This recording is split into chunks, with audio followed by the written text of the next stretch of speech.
പക്ഷെ രാകേഷ് മറ്റൊരു കാര്യം പറയുന്നുണ്ട്. ഞങ്ങൾ പൊതുജനത്തോട് പറയത്തില്ല, പക്ഷെ പാർട്ടിയുടെ പ്രവർത്തനങ്ങളുമായി അടുത്തു നിൽക്കുന്ന ബഹുജനങ്ങളോട് പറയാം. അതായത് പൊതുജനങ്ങളോട് പറ്റത്തില്ല, ബഹുജനങ്ങളോട് പറയാം.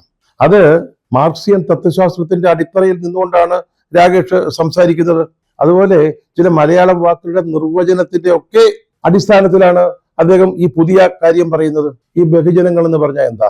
അദ്ദേഹം പറയുന്നത് പാർട്ടിയുടെ വൊക്കാബുലറി, അതായത് പാർട്ടി പിന്തുടരുന്ന പദാവലി അനുസരിച്ച്, അതായത് CPM-ൽ അങ്ങനെ ചില കാര്യങ്ങളുണ്ട്. നമ്മൾ ഉദ്ദേശിക്കുന്ന അർത്ഥമായിരിക്കില്ല ഈ CPM വൊക്കാബുലറിയിലെ പദാവലിയിലെ ഒരു പദത്തിന്റെ വാക്കിന്റെ അർത്ഥം. ആ വൊക്കാബുലറി അനുസരിച്ച് നമ്മുടെ രാകേഷ് പറയുന്നത് ബഹുജനം എന്ന് പറഞ്ഞാൽ തൊഴിലാളികളും വിദ്യാർത്ഥികളും യുവജനങ്ങളും സ്ത്രീകളും അടങ്ങുന്നതാണ് ഈ ബഹുജനം എന്ന് പറയുന്നത്. അതിനെയാണ് പാർട്ടി ബഹുജനം എന്ന പദം കൊണ്ട് വാക്കുകൊണ്ട് അർത്ഥമാക്കുന്നത്. ബാക്കിയൊക്കെ പൊതുജനമാണ്.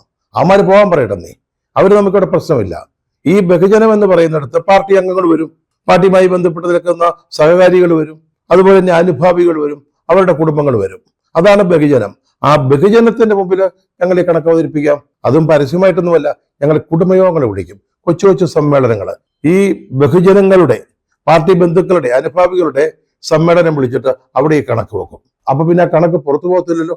അത് പുറം ലോകം അറിഞ്ഞാലല്ലേ അത് ശരിയായ കണക്കാണോ, കുഞ്ഞുകൃഷ്ണന്റെ കയ്യിലുള്ള കണക്കുമായിട്ട് അത് ഒത്തുപോകുന്നുണ്ടോ എന്നൊക്കെ പരിശോധിക്കാൻ പറ്റൂ. ബഹുജനങ്ങളാകുമ്പോൾ കുഴപ്പമില്ല, പക്ഷെ പൊതുജനങ്ങളുടെ മുമ്പിൽ ഞങ്ങൾ ഈ കണക്ക് അവതരിപ്പിക്കുന്ന പ്രശ്നമില്ല.